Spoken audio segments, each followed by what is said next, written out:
हज के अरकान कितने दिनों पर मुश्तमिल है?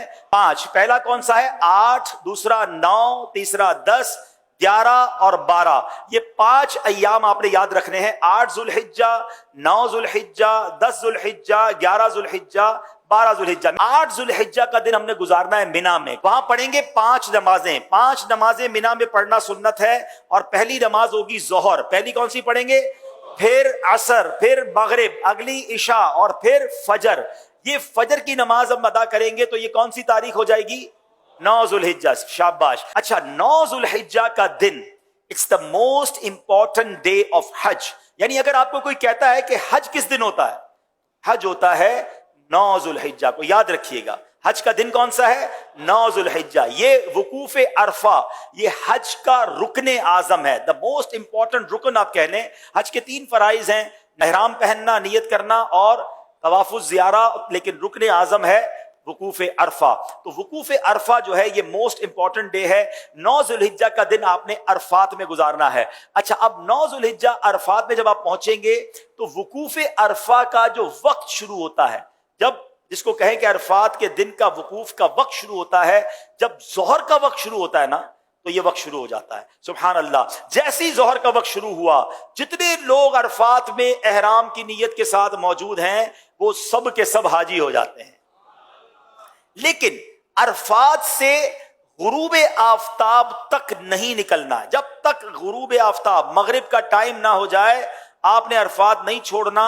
जो उससे पहले निकल जाता है उस पर दम हो जाएगा। तो याद रहे, जोहर के वक्त में जोहर पढ़नी है, असर के वक्त में असर पढ़नी है। अपने अपने खैमों में पढ़ें या जमात कर लें और वहां इबादत करें, दुआएं करें। गुरूब आफताब से पहले पहले अरफात को नहीं छोड़ना है। अब जब गुरूब आफताब के बाद आप निकलेंगे तो अब जाना है मुजदलिफा। और मुजदलिफा पहुंचकर अल्लाह की शान देखें। अरफात में मगरिब का वक्त हो गया है मगर मगरिब पढ़ने की इजाजत नहीं है। अच्छा, मुजदलिफा में भी मगरिब और इशा पढ़ेंगे मगर इशा का वक्त शुरू हो जाने के बाद पढ़ेंगे। यानी इशा का वक्त शुरू हो गया, अब मगरिब और इशा पढ़ेंगे। और उसको मिलाकर पढ़ने का तरीका यह है कि मगरिब के पहले फर्ज पढ़ेंगे, फिर इशा के फर्ज पढ़ेंगे, फिर मगरिब की नवाफिल, मगरिब की सुन्नतें और नवाफिल, फिर इशा की सुन्नतें, वितर वगैरह अदा किए जाएंगे। अब ये रात है 10 जुल्हिज्जा की रात। सुबह 10 जुल्हिज्जा है। ये रात गुजारेंगे मुजदलिफा में और इस रात इबादत भी करेंगे। और यहां फजर की नमाज पढ़ना या फजर के वक्त में यहां होना जरूरी है, क्योंकि मुजदलिफा का जो वकूफ का वक्त है ये जब शुरू होता है कि जब फजर का वक्त शुरू होता है। अच्छा, अब सुबह हो गई।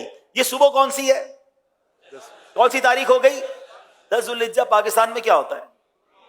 कौन सी ईद होती है? बकरा ईद। हाजी देखो कैसे कमाल की ईद मना रहा होता है। लोग अच्छे अच्छे कपड़े पहने हैं, खुशबू लगाए घूम रहे होते हैं, एक दूसरे से ईद मुबारक कर रहे होते हैं। हाजी के एहराम भी मैला, उसके बाल भी बिखरे हुए, उसकी आंखें भी नींद से, थकन से चूर है। ये कैसी ईद है? वल्लाह ये सारी दुनिया की ईदों से अच्छी ईद।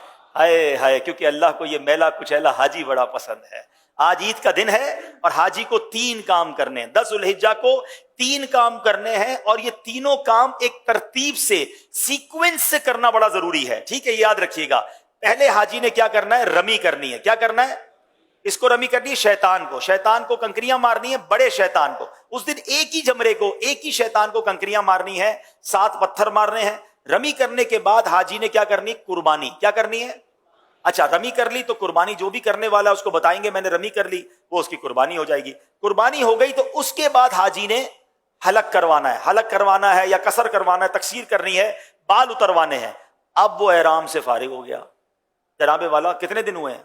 2.25 दिन तो हुए हैं। 10 जुल्हिज्जा, 8 को तो एहराम बांधा था और 10 को फारिग हो गया। ठीक है, तो नो टेंशन एट ऑल। अब सारी पाबंदियां खत्म हो गई हैं एहराम की। खुशबू भी लगाएं, सिले हुए कपड़े भी पहने, एंजॉय करें। सिर्फ एक पाबंदी बाकी है जो मर्द और औरत की पाबंदी है। अब जब तवाफुज ज़ियारा कर लेंगे वो पाबंदी भी खत्म हो जाएगी। तो टेंशन एहराम की नहीं लेनी है। 2.5 डेज, 2.25 दिन, 2.5 दिन में आप एहराम से ऑलमोस्ट फारिग हो जाएंगे। अब आपका एक बड़ा फर्ज बाकी है और वो क्या है?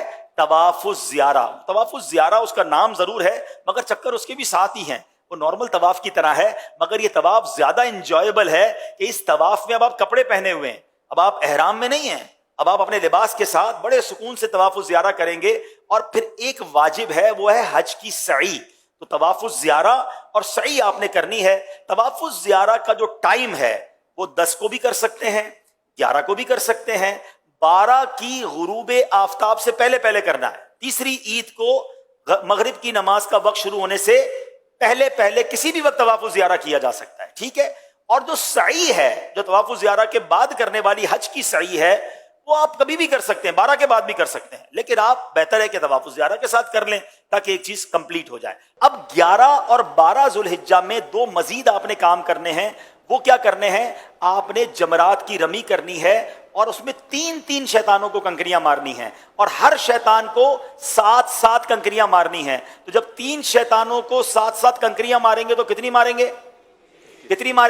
21 कंकरियां 11 ज़ुल्हिज्जा को भी मारेंगे और 21 कंकरियां 12 ज़ुल्हिज्जा को भी मारेंगे। Very good. अच्छा, अब 11 और 12 में जमरात की रमी का वक्त शुरू कब होता है?